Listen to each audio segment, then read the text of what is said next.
Assalamualaikum warahmatullahi wabarakatuh. Kembali lagi bersama kami di channel Madu Petang Jujur. Kali ini saya ingin memberikan tips bagaimana menjadi peternak lebah madu pemula.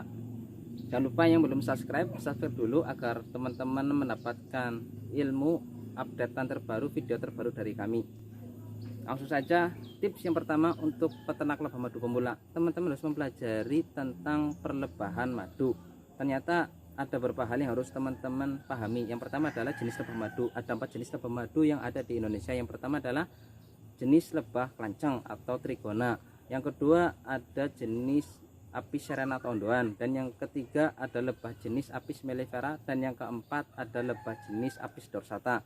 Yang keempat ini tidak bisa dibudidayakan. Jadi teman-teman bisa dibudidayakan hanya 3, kelanceng, ondoan atau apis serena dan juga apis mellifera. Silakan kalian pilih terlebih dahulu.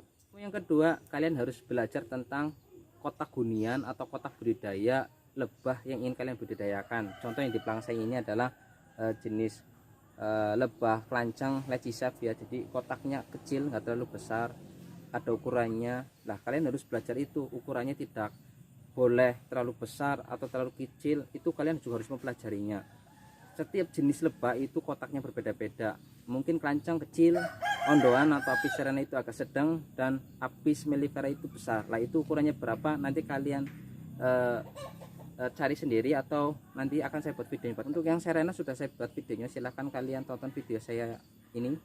Itu yang sudah mengalami berbagai macam percobaan saya, dan ini hasil yang bagus, yang ideal, dan sudah terbukti ya teman-teman. Ilmu yang ketiga adalah vegetasinya teman-teman. Sebelum teman-teman memulai budidaya, usahakan vegetasinya terlebih dahulu. Tapi kalau memang teman-teman di daerah teman-teman memang di situ banyak sumber pakan, hutannya masih bagus, mungkin ada perkebunan buahnya, nggak usah menyediakan, nggak apa-apa. Tapi kalau memang teman-teman ingin memulai dan vegetasinya di situ nggak ada, berarti usahakan teman-teman menanam dulu bunga-bunga yang disukai oleh lebah.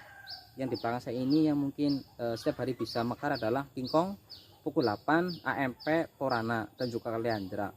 Kalian bisa menanam terlebih dahulu vegetasinya, baru teman-teman itu mendapatkan lebahnya atau mencari lebahnya atau beli lebahnya. Itu akan lebih bagus dan kegagalannya akan lebih sedikit. Ini pengalaman saya sendiri. Dulu saya lebih fokus mencari lebahnya, vegetasinya itu nomor 2. Apa yang terjadi? Kurang lebih ada 40 lebah yang kabur atau nyusut, dan bahkan banyak yang meninggal. Itu kegagalan saya. Makanya saya ingin membagikan tips ini supaya teman-teman tidak gagal seperti saya. Dan alhamdulillah saya sudah menemukan ilmunya. Nah, untuk vegetasinya sendiri harus ada 3, yaitu yang pertama adalah bunga yang mengandung polen, yang kedua bunga yang mengandung nektar, yang ketiga pohon yang ada getahnya atau resin. Nah, ini buat kelanceng ya, yang ketiga ini. Jadi kalian harus mempersiapkan terlebih dahulu. Yang keempat adalah teman-teman harus mengetahui cara perawatannya dari setiap lebah yang kalian budidayakan. Kelanceng itu perawatannya seperti apa, kalian harus mencari. Apis serena seperti apa, harus mencari. Apis mellifera juga kalian harus mempelajarinya. Kelima, kalian harus mempelajari cara penjualan madu, sistemnya bagaimana cara penjualannya, kalian harus mempelajarinya. Mungkin bisa kalian simak kompetitor kalian atau teman-teman kalian yang jual madu, kata-katanya, tulisannya, atau mungkin promosinya bisa kalian tiru. Dan usahakan harga madunya itu yang standar di daerah teman-teman. Mungkin kalau yang harga 1 botol marjan itu 150, yang ngikutin saja. Lebih bagus kalian lebih mahal lagi, itu akan lebih bagus. Tapi kalau kalian lebih murah, nanti akan menjatuhkan harga madu, dan juga mungkin akan yang berpikir negatif bahwa madu kalian itu adalah madu palsu. Jadi lebih aman kalian harus mempelajarinya, menyetarakan dengan harga madu di tempat kalian, daerah kalian sendiri. Dan kalau bisa penjualannya itu lebih mahal. Karena apa? Kalian bisa membangun sistem. Tips yang kedua, teman-teman mulailah dari hal yang kecil dulu. Mungkin dari kelanceng dulu budidayanya. Nanti kalau kalian sudah paham, kalian bisa mempelajari juga apis serena atau ondoan. Nanti kalau apis serena ondoan sudah paham, kalian bisa mencoba apis mellifera. Jadi jangan langsung terlalu banyak, tapi dari satu jenis ke jenis yang lainnya dulu.